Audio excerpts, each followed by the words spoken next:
बिस्मिल्लाहिर्रहमानिर्रहीम। अस्सलाम वालेकुम स्टूडेंट्स, मैं हूं हसन फरीद, आपका फिजिक्स टीचर। आज हम चैप्टर नंबर 6 का सेकंड आर्टिकल टर्मिनल वेलोसिटी को डिस्कस करेंगे और ये बहुत इंपॉर्टेंट आर्टिकल है और इसमें आपकी जितनी भी कंफ्यूजन रही है आज तक वो हम डिस्कस करेंगे। तो आइए स्टूडेंट्स स्टार्ट करते हैं आज का लेक्चर। स्टूडेंट्स, इससे पहले कि मैं आपको टर्मिनल वेलोसिटी का कॉन्सेप्ट दूं और उसको डिफाइन करूं, क्यों ना हम आज के लेक्चर का आगाज भी एक बहुत इंपॉर्टेंट क्वेश्चन जो अक्सर आपको भी बॉदर करता होगा और सोचने पर मजबूर करता होगा उसको डिस्कस करते हैं। आप लोगों ने देखा होगा कि अगर कोई शख्स जब जंप करे किसी हाइट से तो जमीन पर आते आते उसकी स्पीड इतनी ज्यादा बढ़ जाती है कि जमीन पर हिट करते हुए उस बहुत ज्यादा डैमेज होता है और उसको बहुत पेन फील होती है। लेकिन अगर यही शख्स पैराशूट पहनकर जंप करे, इस सूरत में जब वो पैराशूट पहनकर जंप करेगा तो फिर वो शख्स उतनी हाइट से जब जंप करेगा, लैंड करते हुए उसकी स्पीड इतनी ज्यादा नहीं होगी और वो इतना ज्यादा पेन फील नहीं करेगा, बल्कि सेफली लैंड करेगा। ऐसा क्यों होता है? पैराशूट लगने से ऐसा क्या फर्क पड़ा है कि अब उसको किसी किस्म का डैमेज फेस नहीं करना पड़ेगा? इस बात का जवाब आज के ही लेक्चर में है, लेकिन उससे पहले हम जरा देखते हैं कि टर्मिनल वेलोसिटी का एक्चुअली में कॉन्सेप्ट क्या है। स्टूडेंट्स, अभी मैं आप लोगों के सामने एक ऑब्जेक्ट को दो डिफरेंट सिनेरियोज में गिराऊंगा। पहला सिनेरियो है कि मैं ऑब्जेक्ट को वैक्यूम में गिराऊंगा। वैक्यूम मतलब किसी ऐसी जगह पर ऑब्जेक्ट को गिराऊंगा जहां पर किसी किस्म का एयर नहीं होगी, और फिर मैं इसी ऑब्जेक्ट को गिराऊंगा फिर से, लेकिन किसमें? किसी भी फ्लूइड में, जैसे कि एयर में। और मैं देखूंगा दोनों दफा इसकी प्रॉपर्टीज कि जब ऑब्जेक्ट एयर के बगैर गिर रहा था तो उसमें स्पीड और एक्सेलरेशन का क्या सिस्टम था, और वही ऑब्जेक्ट जब एयर में गिर रहा था तो फिर उसकी स्पीड और एक्सेलरेशन में क्या डिफरेंस होगा, और फिर मैं इनको कंपैरिजन करूंगा और यहीं से मैं टर्मिनल वेलोसिटी का कॉन्सेप्ट निकालूंगा। तो जरा देखते हैं सबसे पहले कि हमारे पास अगर एक ऑब्जेक्ट वैक्यूम में गिर रहा हो, एक ऐसी जगह गिर रहा हो जहां एयर मौजूद ना हो, अगर वो चीज वैक्यूम में गिर रही है तो एक बात याद रखिएगा, उसके ऊपर सिर्फ और सिर्फ एक फोर्स एक्ट करेगी और वो होगी फोर्स ऑफ ग्रेविटी, जो जमीन उसको अपनी तरफ खींचेगा। इसके अलावा कोई चीज ही नहीं है तो कोई और फोर्स तो लग ही नहीं सकती।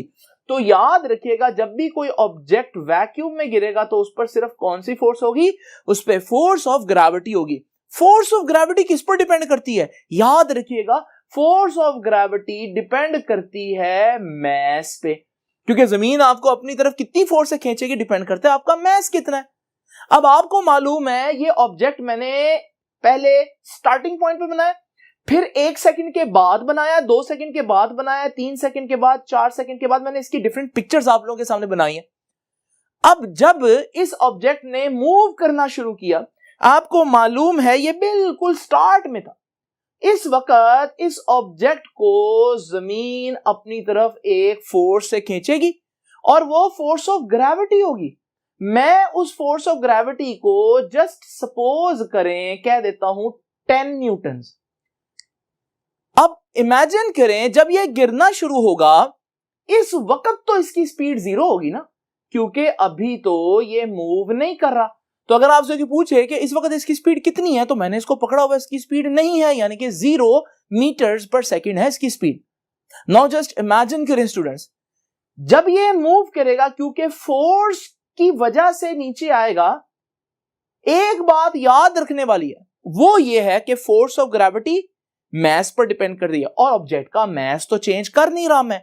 तो अगर यहां फोर्स 10 न्यूटन थी तो यहां भी फोर्स 10 न्यूटन होगी, यहां भी फोर्स 10 न्यूटन होगी, और इस पूरे जर्नी में इसके गिरने के दौरान हर जगह पर फोर्स ऑफ ग्रेविटी 10 न्यूटन होगी। इस वजह से आप देख रहे हैं मैं हर पॉइंट पर जो उसका वेक्टर है वो एक जैसी लेंथ का बना रहा हूं। ये सारे वेक्टर्स तकरीबन एक जैसी लेंथ के बना रहा हूं। अब क्योंकि फोर्स ऑफ ग्रेविटी हमारे पास उसको नीचे को खींचेगी, न्यूटन का सेकंड लॉ पढ़ा था हमने चैप्टर नंबर 3 में, कहता था कि फोर्स क्या प्रोड्यूस करती है? एक्सेलरेशन। फोर्स जब भी हो तो चीज की स्पीड बढ़ना शुरू हो जाती है। नाउ स्टूडेंट्स, स्पीड कितनी थी स्टार्ट में? 0 मीटर्स पर सेकंड। अब स्पीड बढ़ेगी, याद रखिएगा, क्योंकि ग्रेविटी की वजह से एक्सेलरेशन होगा तो ग्रेविटेशनल एक्सेलरेशन होगा, स्पीड 0 से 1 सेकंड के बाद 10 मीटर्स पर सेकंड हो जाएगी। और फिर हमारे पास अगले लम्हे 2 सेकंड के बाद फिर स्पीड हो जाएगी, मजीद स्पीड 10 बढ़ गई, पहले 10 थी अब 10 बढ़कर 20 मीटर पर सेकंड हो जाएगी। और फिर हमारे पास तीसरे सेकंड में स्पीड 30 मीटर्स पर सेकंड हो गई, यानी कि मजीद 10 मीटर पर सेकंड स्पीड बढ़ रही है। और फिर हमारे पास 4 सेकंड के एंड पर 40 मीटर्स पर सेकंड हो जाएगी। 5 सेकंड्स के एंड पर 50 मीटर्स पर सेकंड होगी और 6 सेकंड्स के एंड पर 60 मीटर्स पर सेकंड होगी। नाउ स्टूडेंट्स, आप देख रहे हैं कि स्पीड मुसलसल चेंज हो रही है। आइए जरा देखते हैं स्पीड कितना चेंज हो रही है। अगर हम क्लोजली देखें तो हम पता चलेगा कि पहले सेकंड में 0 से 10 तक गई है स्पीड, तो कितना चेंज हुई स्पीड जी? जैसे कि पता चल रहा है कि 10 मीटर्स पर सेकंड चेंज हुई है स्पीड 1 सेकंड में, तो इसका यूनिट बनेगा 10 मीटर पर सेकंड या 10 मीटर पर सेकंड स्क्वायर।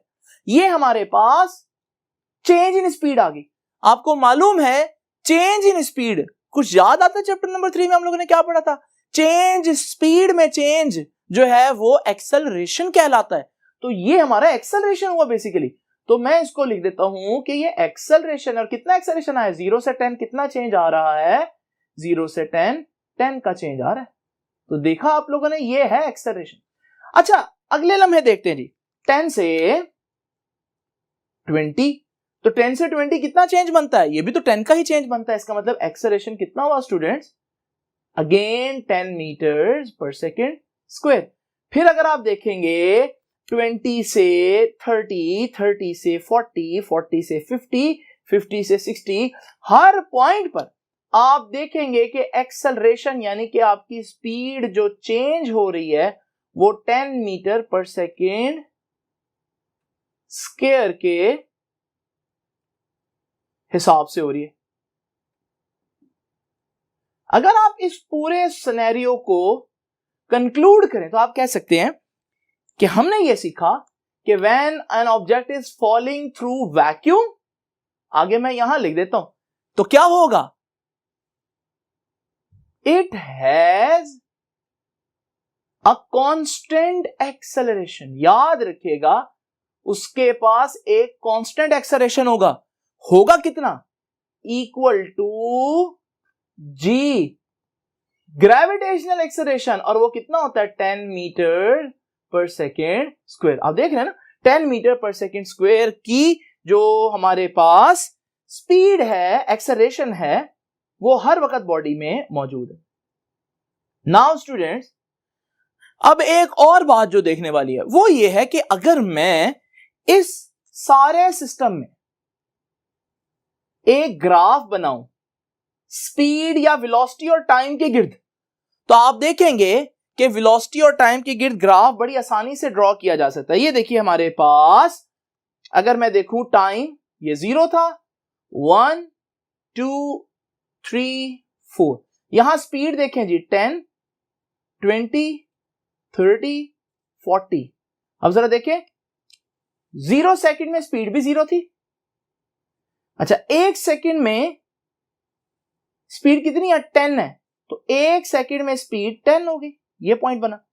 2 सेकंड में स्पीड कितनी है? 20। और 3 सेकंड में स्पीड कितनी है जी स्टूडेंट्स? 30 है। अगर आप इसी तरह से करते जाएं, 4 सेकंड में स्पीड देखें वो 40 होगी, तो आपके पास एक स्ट्रेट लाइन आएगी। याद रखिएगा, अगर आपका एक ऑब्जेक्ट ग्रेविटी में गिर रहा हो लेकिन वहां पर हमारे पास किसी किस्म का एयर, किसी किस्म की कोई और फ्लूइड ना हो, तो हमारे पास जो ऑब्जेक्ट है वो नीचे को एक्सेलरेट करेगा, उसकी स्पीड बढ़ेगी, उसकी स्पीड चेंज होगी हर लम्हा, लेकिन स्पीड में जो चेंज आ रहा है वो चेंज कांस्टेंट रहेगा, यानी कि एक्सेलरेशन कांस्टेंट रहेगा। और कितना होगा एक्सेलरेशन? 10, या जिसको आप 9.8 मीटर पर सेकेंड स्क्वायर भी जानते हैं। बहरहाल हमने इसको आसान करने के लिए 10 बोल दिया। नाउ स्टूडेंट्स, ये तो हो गया अगर हमारे पास ऑब्जेक्ट कहां गिर रहा हो? वैक्यूम में। लेकिन हमारा ये टॉपिक जो है वो फ्लूइड्स के बारे में। जरा देखते हैं फ्लूइड्स के अंदर क्या होगा। ये देखिए स्टूडेंट, अगर आप फ्लूइड्स का हिसाब करें तो जब कोई चीज फ्लूइड्स में गिर रही होगी तो याद रखिएगा उस पर एक नहीं दो फोर्सेस होंगी। पहली फोर्स ग्रेविटी की होगी और ग्रेविटी की जो फोर्स है उसको मैं Fg कह देता हूं। वो तो मैं पहले भी बता चुका हूं कि किस पर डिपेंड करती है, मैस पर, कि जमीन आपको कितनी फोर्स से खींचेगा अपनी तरफ। ये डिपेंड करता है कि आपका मैस कितना है, ज्यादा मैस ज्यादा फोर्स ऑफ ग्रेविटी, कम मैस तो कम फोर्स ऑफ ग्रेविटी। दूसरी चीज, अब क्योंकि ऑब्जेक्ट एयर में से गिर रहा है, एयर का मतलब है फ्लूइड, हम लोगों ने कल के लेक्चर में पढ़ा जब भी कोई चीज फ्लूइड में से पास करे तो फ्लूइड उसको आसानी से नहीं गुजरने देता। जैसे अगर आप गाड़ी में हो और गाड़ी हवा में से गुजर रही है ना, आप बाहर हवा में अपना जो है वो खिड़की से सर निकालें या हाथ निकालें तो आप देखेंगे कि आपके हाथ को या आपके सर को पीछे को एक फोर्स लगेगी। कौन लगा रहा है वो फोर्स? एयर ही तो लगा रही है। इसका मतलब जब आप एयर में से मूव कर रहे हैं, एयर एक फोर्स लगा रही है। क्या नाम दिया था हमने उसको? Drag force. तो याद रखिएगा जब आप एयर में से मूव कर रहे होंगे एक और फोर्स भी होगी जिसे हम बोलेंगे ड्रैग फोर्स। और ड्रैग फोर्स किस पर डिपेंड करती है? स्पीड पर। मिसाल के तौर पर अगर आप कम स्पीड पर जा रहे हैं गाड़ी में तो आपको पीछे को जो एयर का एक पुश फील होगा वो कम फील होगा। लेकिन अगर गाड़ी 120, 130, 140 की स्पीड से जा रही है फिर आपको वो पुश भी बहुत ज्यादा फील होगा। इसका मतलब ड्रैग फोर्स स्पीड पर डिपेंड कर रही है। अब जरा देखते हैं स्टूडेंट्स ये आर्टिकल किस तरह से समझना है। ये देखिए बड़ी इंपॉर्टेंट चीज है। हमारे पास हमें मालूम है कि यहां पर स्टार्ट है 0, बिल्कुल स्टार्ट। अब ये ऑब्जेक्ट रुका हुआ है, स्पीड कितनी हुई? 0 मीटर्स पर सेकेंड। दूसरी बात आपको मालूम है स्पीड 0 है, ड्रैग फोर्स स्पीड पर डिपेंड करती है। स्पीड है ही नहीं, अभी चल ही नहीं रही चीज, तो ड्रैग फोर्स 0 होगी। इसका मतलब सिर्फ और सिर्फ इस वक्त ग्रेविटी होगी। जस्ट इमेजिन करें, ग्रेविटी को मैं 10 न्यूटन ही इमेजिन कर लेता हूं जैसे मैंने पहले भी कर। और जो ड्रैग फोर्स है, ग्रेविटी तो जमीन की तरफ नीचे को खींचेगी ना, जिसका वेक्टर मैंने ये बनाया। लेकिन क्या ड्रैग फोर्स नीचे को खींचेगी? हरगिज नहीं। ड्रैग फोर्स तो चीजों को, मोशन को रोकती है, अपोज करती है। तो अगर चीज नीचे गिर रही है तो ड्रैग फोर्स ऊपर को होगी। तो स्टूडेंट्स अभी ड्रैग फोर्स नहीं होगी क्योंकि drag force depends upon speed और स्पीड अभी 0 है। अच्छा, फोर्स ऑफ ग्रेविटी मास पर डिपेंड करेगा। ऑब्जेक्ट का मास तो चेंज हो ही नहीं रहा, तो मैं पहले ही सबके साथ 10 न्यूटन का ही वेक्टर ड्रॉ कर देता हूं क्योंकि फोर्स ऑफ ग्रेविटी यानी कि नीचे आने वाली फोर्स तो चेंज नहीं होने वाली। तो आप देख रहे हैं मैं एक जैसे वेक्टर्स ड्रॉ कर रहा हूं। नाउ स्टूडेंट्स अगली बात भी बहुत इंपॉर्टेंट है। अब जरा देखिए,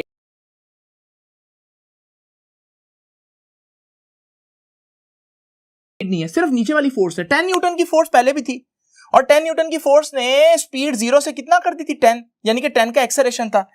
इस वक्त हम कहेंगे इसकी स्पीड 0 है, लेकिन अगले लम्हे इसकी स्पीड कितनी हो जाएगी? 10 मीटर्स पर सेकेंड हो जाएगी।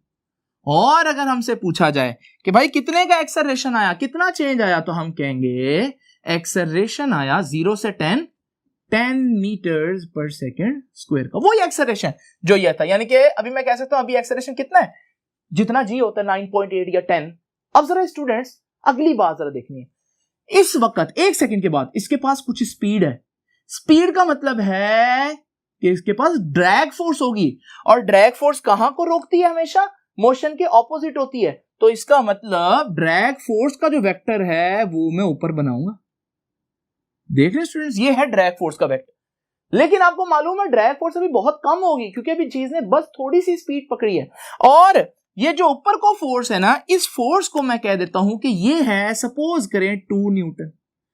अब इस ऑब्जेक्ट पर दो फोर्सेस हैं, एक 10 न्यूटन और एक 2 न्यूटन। बताएं ये फोर्सेस ऑपोजिट डायरेक्शन में हो तो क्या करेंगे? एक दूसरे को कैंसिल करेंगे स्टूडेंट्स। और जब दो फोर्सेस एक दूसरे को कैंसिल करें तो आपको मालूम है वो सब्ट्रैक्ट होकर आंसर आएगा। ये 10 न्यूटन नीचे को है, ये 2 न्यूटन ऊपर को है, ये कैंसिल होगी। तो अब हमारे पास इस पर एक नेट फोर्स नीचे को लगेगी और कितनी लगेगी? वो होगी 8 न्यूटन।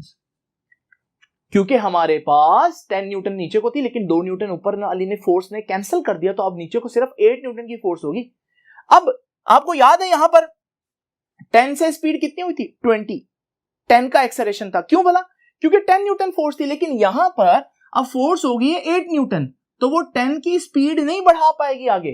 तो स्पीड यहां तो 10 से 20 हो गई थी, लेकिन यहां पर अब हमारे पास स्पीड जो है वो 10 से सिर्फ 18 मीटर पर सेकेंड सपोज कर लेते हैं। अब जरा देखिए जी स्टूडेंट्स, एक्सेलरेशन कितना आया? 10 से 18 कितना एक्सेलरेशन होता है? 8 का। तो ये हमारे पास 8 मीटर पर सेकेंड स्क्वायर। क्या ये जी है? हरगिज नहीं। नाउ स्टूडेंट्स, अगली बात देखते हैं। आपको मालूम है स्पीड 10 से 18 होगी, स्पीड बढ़ गई। स्पीड बढ़ने का मतलब ड्रैग फोर्स बढ़ गई। वो जो ऊपर ब्लू वाली फोर्स थी वो थोड़ी सी और ज्यादा हो जाएगी। कितनी हो जाएगी? देखो वेक्टर थोड़ा सा बड़ा कर दिया मैंने।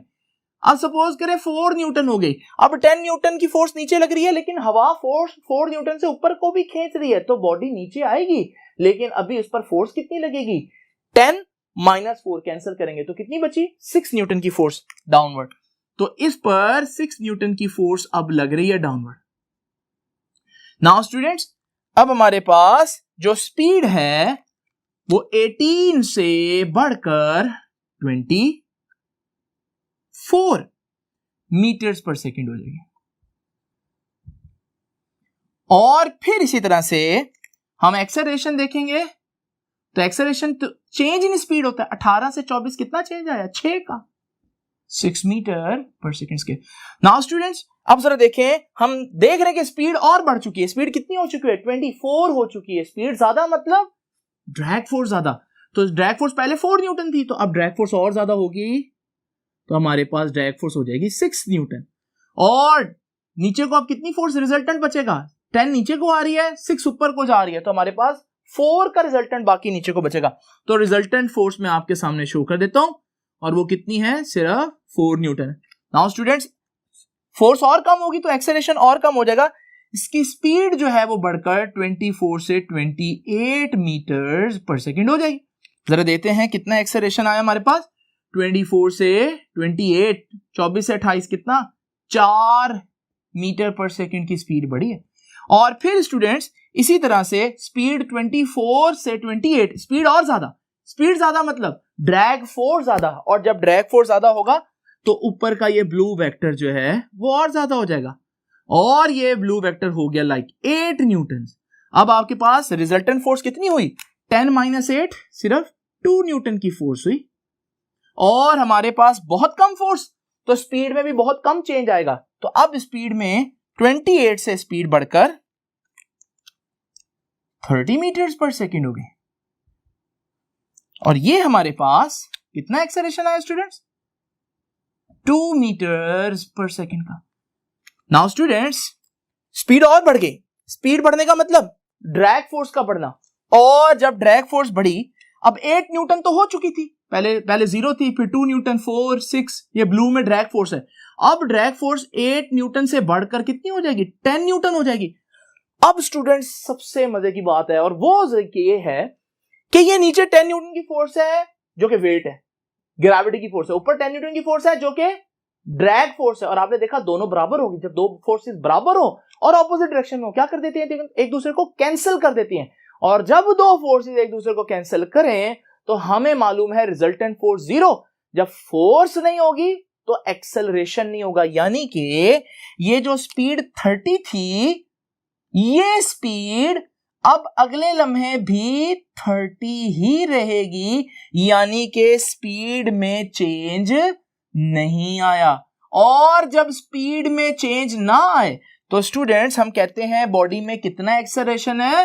बॉडी में कोई एक्सेलरेशन नहीं है, बल्कि बॉडी इस वक्त कांस्टेंट स्पीड से गिरेगी। ये बहुत इंपॉर्टेंट बात है कि शुरू में स्पीड बढ़ रही थी, पहले आप इसमें देखें, स्पीड बढ़ रही है लेकिन उसका एक्सेलरेशन कांस्टेंट है, एक जैसा चेंज आ रहा है स्पीड।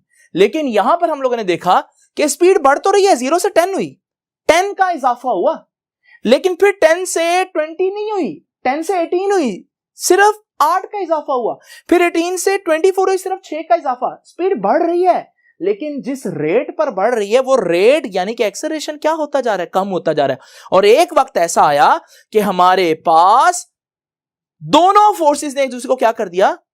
कैंसिल कर दिया। और अब ये स्पीड नहीं बढ़ेगी, क्योंकि स्पीड तब बढ़ती है जब फोर्स और रिजल्टेंट फोर्स ही नहीं है, क्योंकि दोनों फोर्सेस ने एक दूसरे को कैंसिल कर दिया।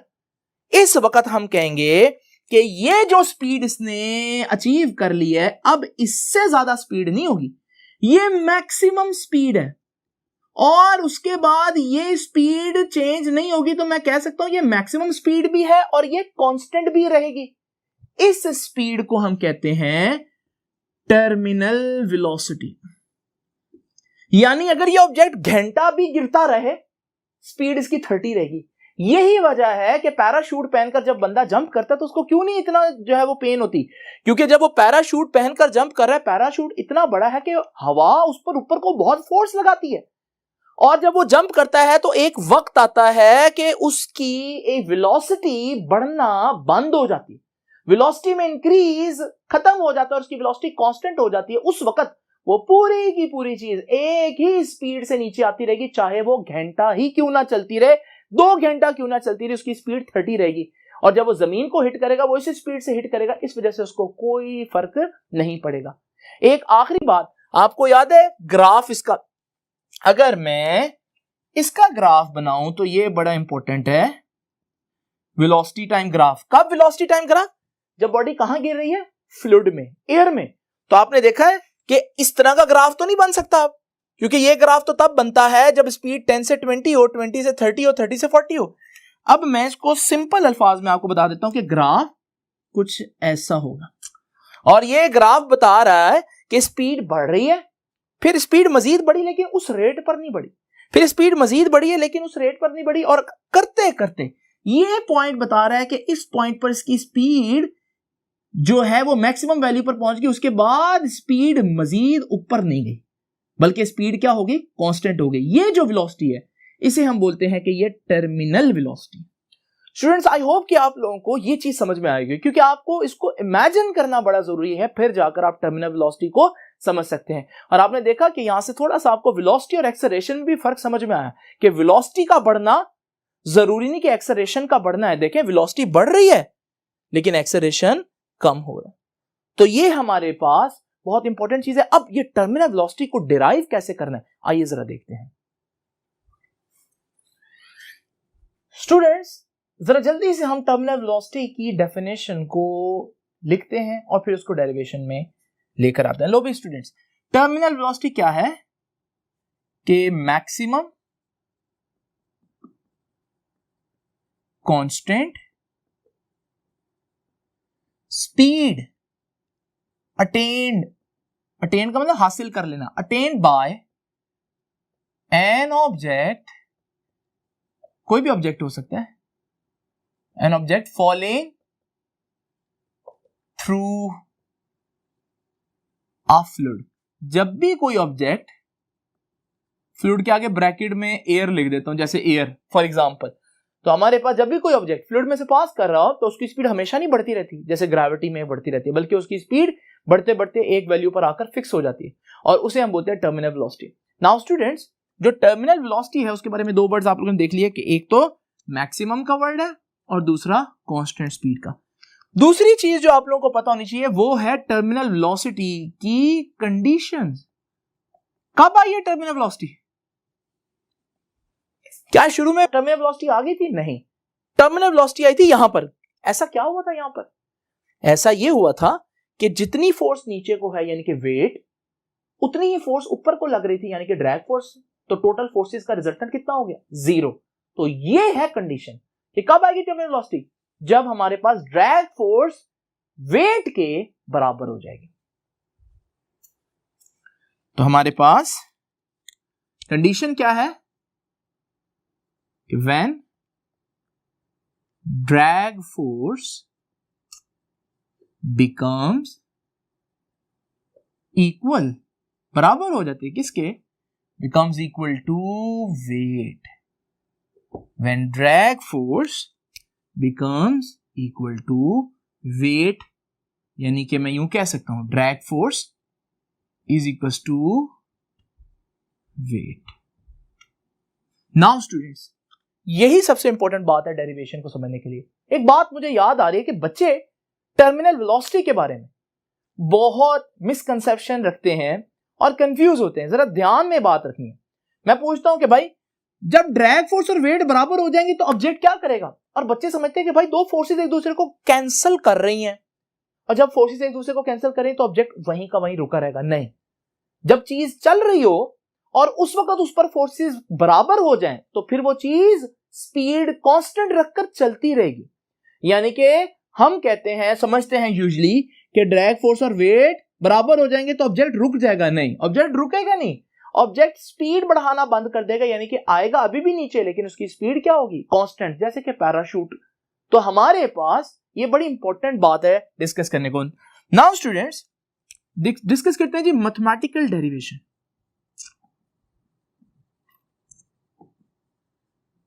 इसकी मैथमेटिकल डेरिवेशन से पहले मैं आपको एक बात बता दूं, इसकी मैथमेटिकल डेरिवेशन में यूज होगा कल जो हमने पढ़ा था स्टोक्स लॉ।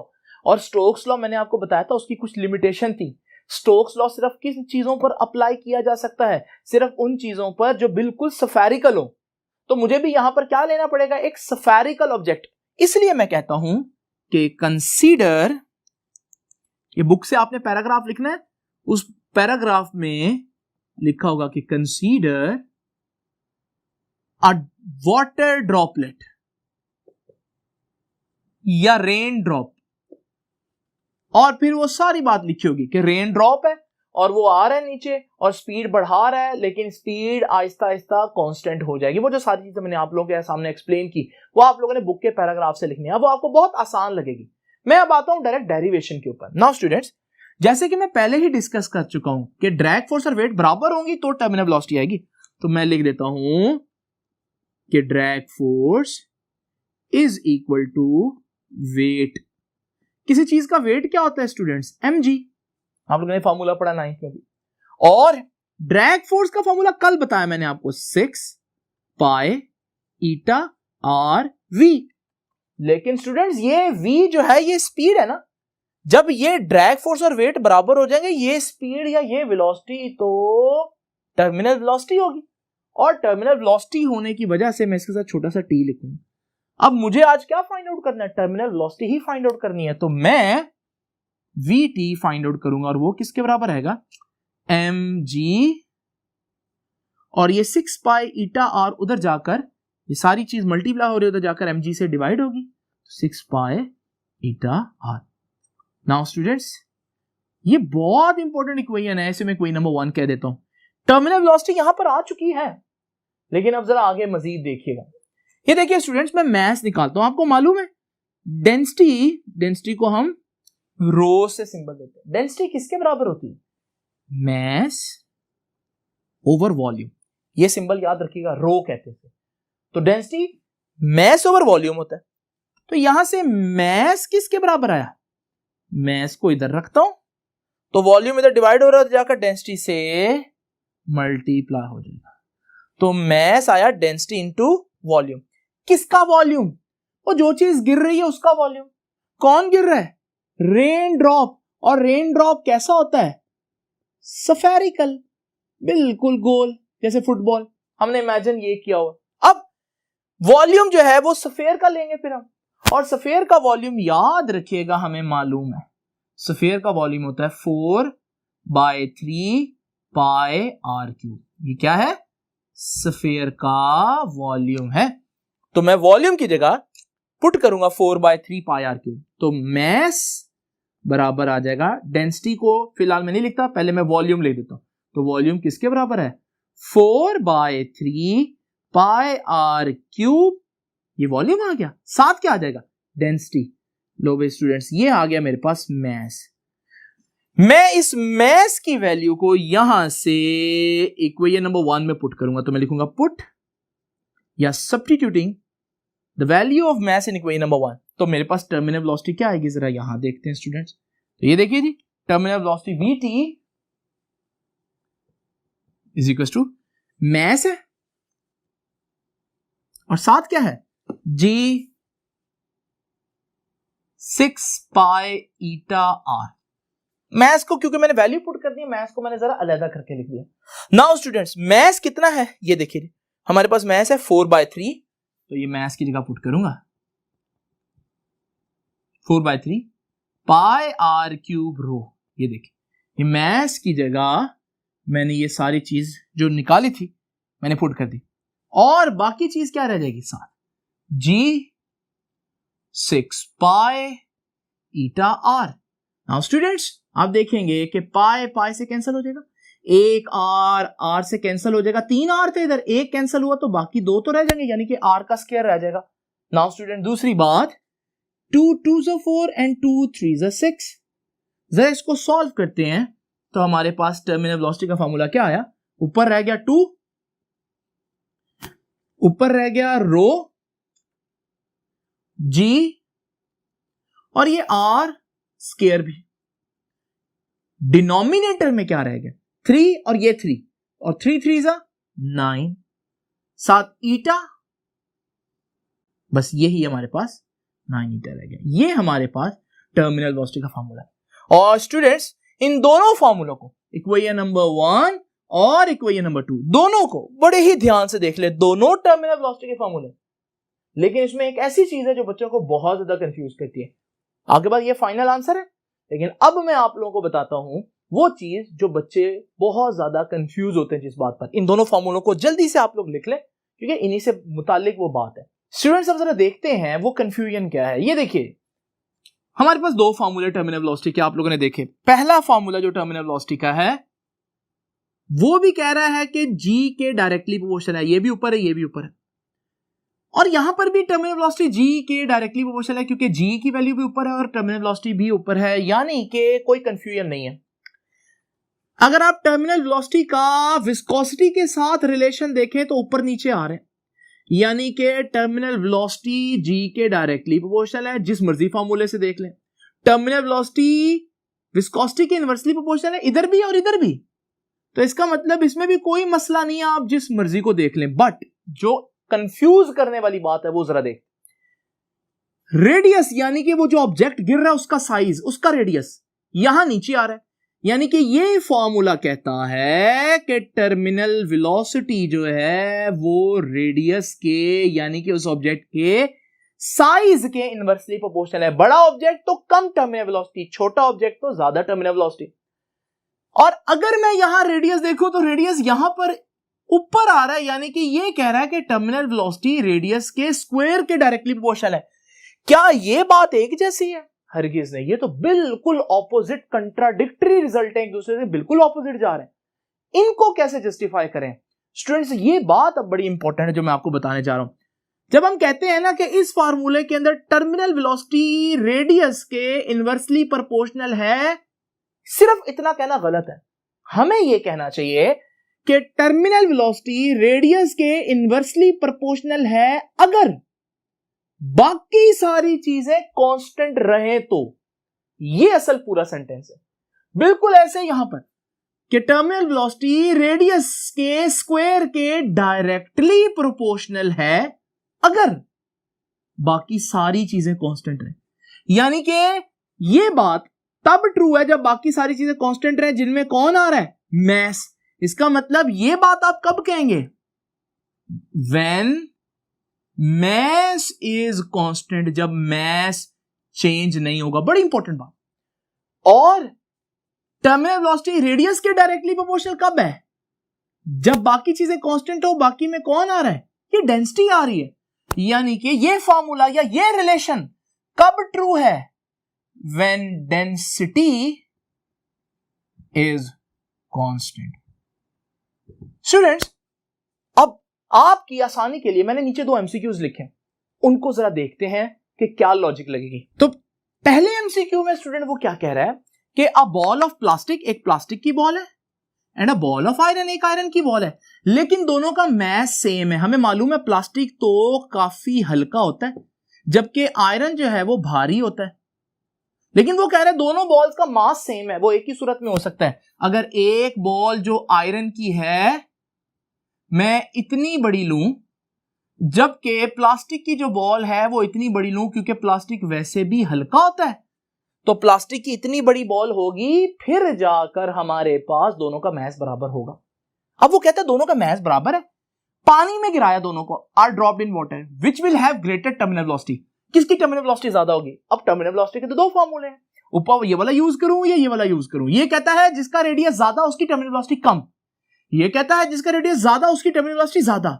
लेकिन आप देख रहे हैं ये बात, सेम मैस, और जब मैस सेम हो, दोनों चीजों का मैस कांस्टेंट हो, तो फिर ये बात लगा सकते हैं।